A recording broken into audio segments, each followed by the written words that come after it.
It all started when I got a new job as a night shift security guard at an office building downtown. It wasn't the most exciting gig, but it paid the bills, and I thought, how bad could it be? The building was old, its architecture reminiscent of a time when grand marble floors and heavy wooden doors were the standard. During the day, it was bustling with workers, but at night, the silence settled like a thick, oppressive blanket. My shift began at 11 p.m., right when the last of the staff were heading home. My duties were simple: patrol the floors, make sure everything was secure, and occasionally monitor the security cameras from the small booth near the entrance. At first, it was just me, the low hum of the fluorescent lights, and the occasional creak from the old wooden beams above. But then, things started to change.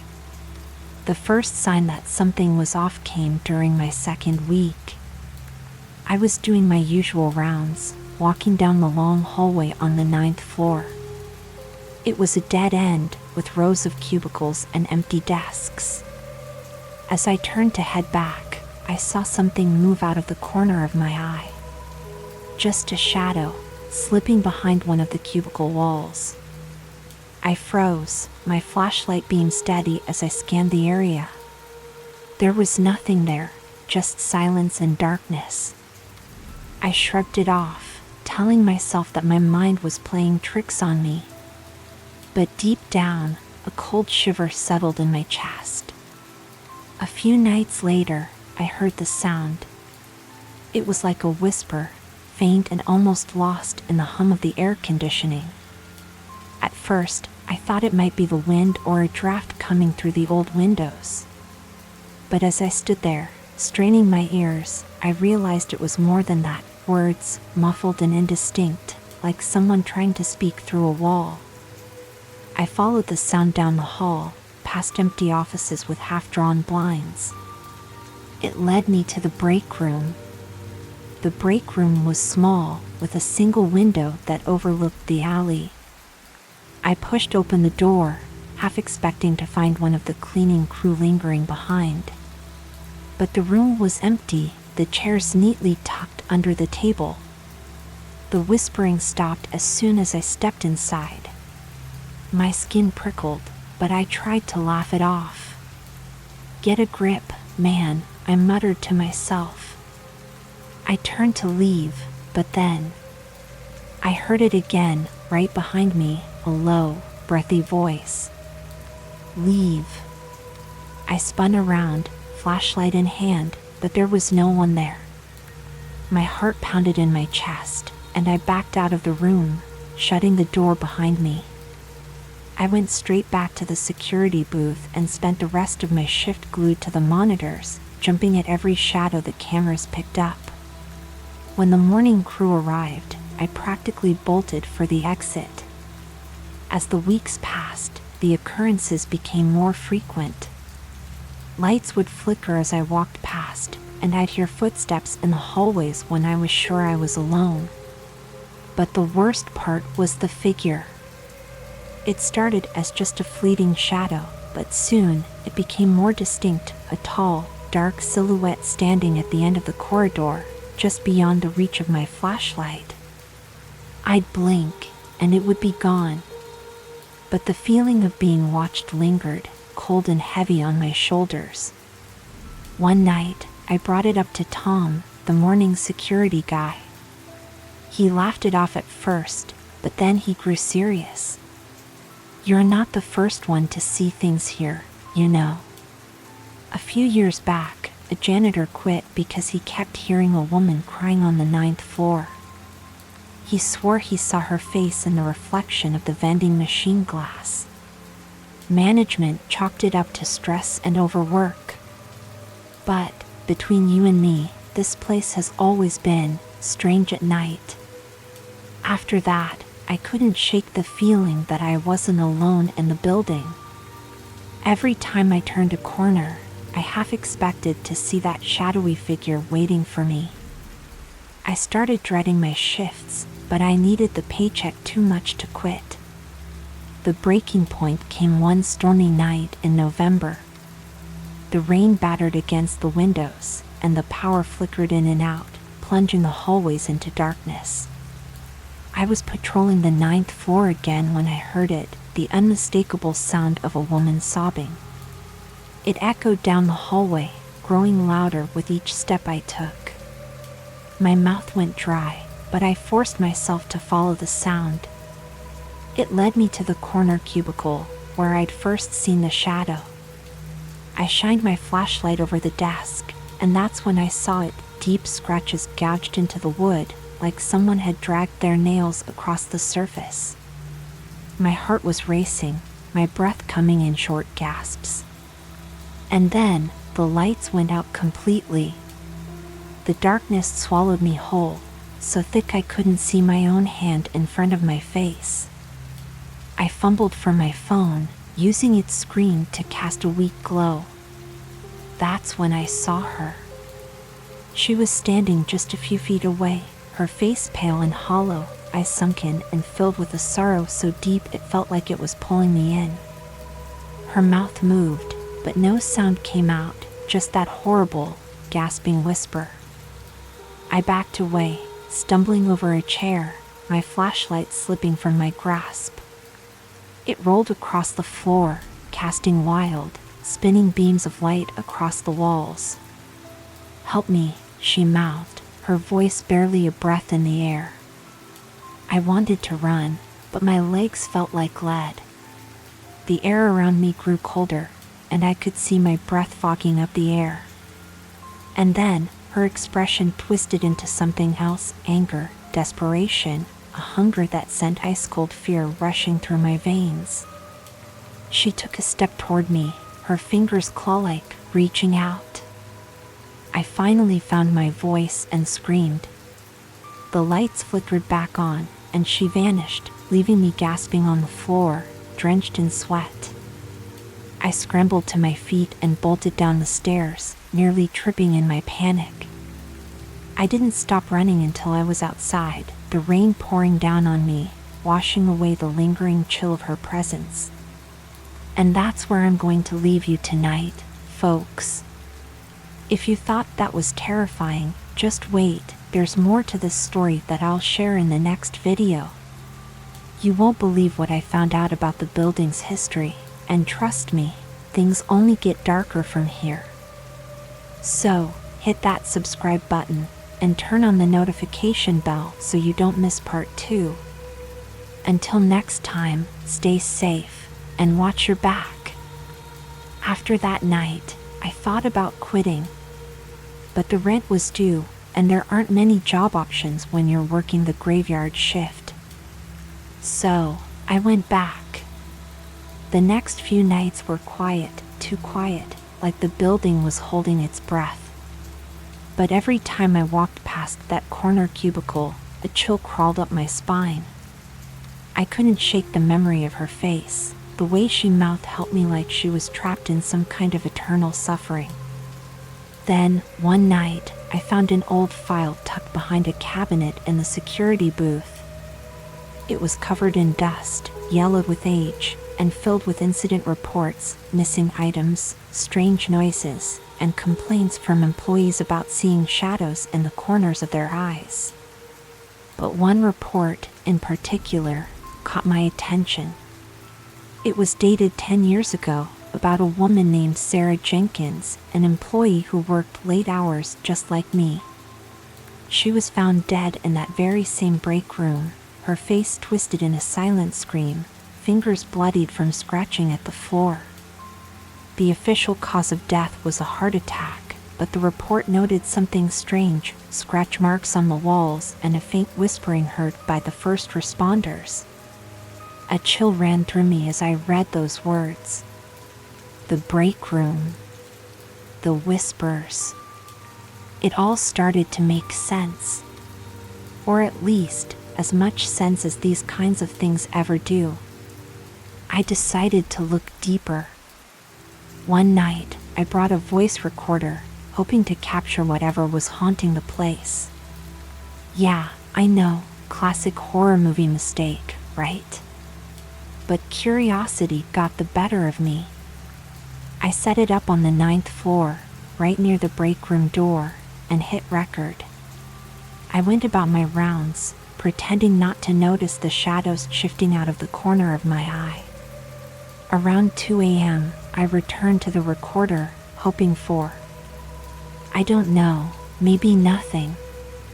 But when I played it back, my blood turned to ice.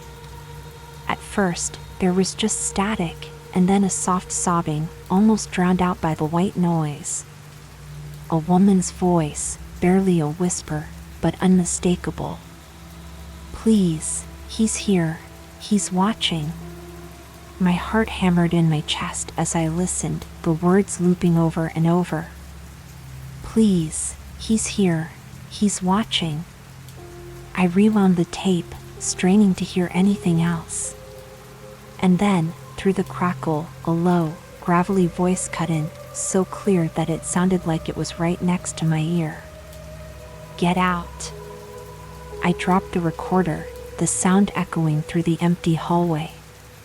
My breath came in ragged gasps as I scanned the darkness around me. My flashlight flickered, casting long shadows that seemed to stretch toward me, clawing at the edges of the dimly lit corridor. The air grew colder, like a winter breeze was seeping through the cracks in the walls. I turned to leave, but then I heard it again, footsteps, slow and heavy, coming from the direction of the break room. My legs felt like jelly, but I forced myself to move, creeping toward the sound. As I approached the break room, the footsteps stopped. I hesitated at the door, hand trembling on the knob. With a deep breath, I pushed the door open, the hinges creaking like a warning. The room was empty, just like before. But this time, something caught my eye, a shadow on the far wall, darker than the rest of the room. It didn't make sense. There was nothing there to cast it. And then, it moved. I stumbled back, my flashlight beam jerking wildly across the walls. The shadow seemed to writhe, stretching out long, bony fingers that clawed at the air. I could hear my own heart pounding in my ears, my breath coming in short, panicked gasps. The shadow loomed larger, and I felt an icy grip around my wrist, cold as death, pulling me toward the darkness. Let me go, I shouted, twisting and pulling against the invisible force. The shadow paused, and for a split second, I thought I saw her face in the darkness, Sarah, her eyes wide with terror, mouth open in a silent scream. But just as quickly as she appeared, she was gone, swallowed by the shadow. The grip on my wrist loosened, and I stumbled backward, crashing into the table behind me. The lights flickered back to life, and the room was empty again. I scrambled to my feet and ran, not stopping until I reached the security booth. I slammed the door behind me and locked it, panting like I'd just run a marathon. My wrist burned where the shadow had touched me, a deep, bone-chilling cold that I couldn't shake. As I sat there, trying to calm my racing heart, the phone rang. I jumped, nearly falling out of my chair. It was the building manager, Mr. Crowley, his voice gruff and annoyed. What the hell's going on up there? I got an alert about the alarms going off on the 9th floor. Terrifying true work horror stories that will haunt you, true scary tales in a world where ordinary workplaces hide sinister secrets. These true horror stories will send chills down your spine. Each tale delves into eerie occurrences that take place in seemingly mundane office settings, revealing the darkness lurking just beneath the surface. From mysterious disappearances to unsettling encounters with the unknown, these stories explore what happens when the workplace becomes a site of terror. Explore the chilling tales of employees who faced unexplainable phenomena during their night shifts, strange sounds echoing through empty halls, and shadows that seem to move on their own. Their unsettling experiences are a stark reminder that even the most familiar places can hide a terrifying reality. Disclaimer: The content of this video is intended for entertainment purposes only. Some elements may be enhanced using AI tools to bring the horror stories to life. Viewer discretion is advised. I tried to explain, but the words stuck in my throat. How could I tell him about shadows and whispers without sounding insane? Instead, I muttered something about a false alarm. But before he hung up, he said something that sent a shiver down my spine. Keep an eye on that break room. We've had complaints before, people saying they've seen someone standing in the window. But there's no one there, got it? I hung up the phone, my mind reeling. I had seen her, too, but there was something else, something darker, lurking just beyond the edges of the light. After that, the shadows seemed to follow me wherever I went. The whispering never stopped, growing louder each night until it filled my head, drowning out my own thoughts. I started seeing her face in the reflection of windows, her lips moving in a silent plea. And always, that other presence loomed just behind her, a darkness that seemed to watch me with cold, unblinking eyes. One night, I decided I couldn't take it anymore. I went up to the 9th floor, flashlight in one hand, the recorder in the other, determined to confront whatever was haunting the place. I don't know what I expected to happen, but I was desperate for answers. As I reached the end of the hallway, I saw her again, Sarah, standing in front of the break room door, her figure barely more than a shadow. She lifted a finger to her lips, as if to shush me, her eyes wide with fear. But behind her, something moved in the darkness, a shape too tall, too twisted to be human. Its eyes gleamed in the faint light, watching me with a hunger that sent my heart plummeting into my stomach. "Please, he's here," she whispered again, her voice barely a breath. "You have to go." But it was too late. The shadow surged forward, swallowing her whole, and the door to the break room slammed shut with a deafening crash. The lights blew out, plunging me into darkness. My flashlight flickered, and for a moment, I thought I saw a figure standing in the doorway, tall, twisted, and grinning with a mouth full of shadows. I turned and ran, my footsteps echoing through the empty halls as that low, gravelly voice followed me. "Get out." Recap. Hey, it's silent screams again. If you've been following the last 2 parts of this story, you know that things have been getting worse with every shift I take at that old office building. Shadows that move, whispers that beg for help, and a darkness that seems to be watching my every move. But tonight, I'm going to tell you how it all ends. This is the final chapter of the story, and trust me, things take a terrifying turn. Let's get into it. After that night, I couldn't get the image of that twisted, shadowy figure out of my head. It haunted my dreams, lurking in the corners of my vision every time I closed my eyes. I knew that whatever it wasn't just a ghost. It was something much worse, something ancient and hungry. The whispers grew louder, following me through the halls, into the stairwell, and even down into the basement when I tried to escape them. It was like the whole building had come alive, breathing in the darkness, its walls groaning and shifting as if they held secrets they wanted to spill. But no matter how far I ran, that voice, Sarah's voice, always found me. I spent my days scouring the internet, looking for any clue that might explain what was happening. Urban legends, ghost stories, even occult forums, anything that might help. And that's when I came across a post that sent chills down my spine. It was from a former employee who claimed that the building was cursed, something about an old ritual, a deal that had gone wrong decades ago when the land was first developed. A dark presence was bound to the building, feeding off the fear of those who stayed after dark. That's when I realized It was feeding on me. I had to end it. Whatever this thing was, I needed to face it, confront it before it could take any more from me.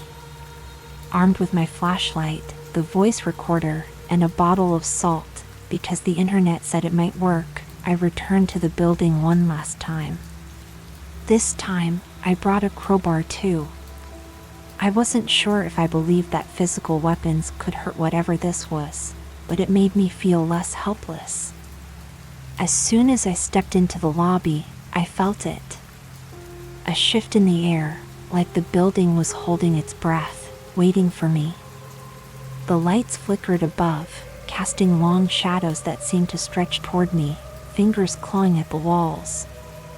I made my way to the 9th floor, my footsteps echoing like gunshots in the silence. When I reached the break room, the door was already open. Inside, the air was thick with cold, and my breath came out in clouds of mist. The shadows pulled in the corners, darker than the night outside. But I could see her, Sarah, standing near the window, her back to me, her long hair flowing like a dark veil. She turned slowly, her eyes hollow and sunken, her mouth twisted in a grimace of pain. "He's coming," she whispered, her voice barely more than a breath. "You shouldn't be here." But I couldn't leave. I knew that this was my only chance. "Sarah," I said, my voice trembling. "Tell me what happened to you. How do I stop this?" Her face twisted with fear, her eyes darting to the shadows behind me. "You can't stop him, but maybe you can free me." Before I could ask her what she meant, the temperature plummeted, and the lights died with a sickening pop. The darkness swallowed us, leaving only the beam of my flashlight. But even that wasn't enough to pierce the shadows that gathered near the door, writhing like a living thing.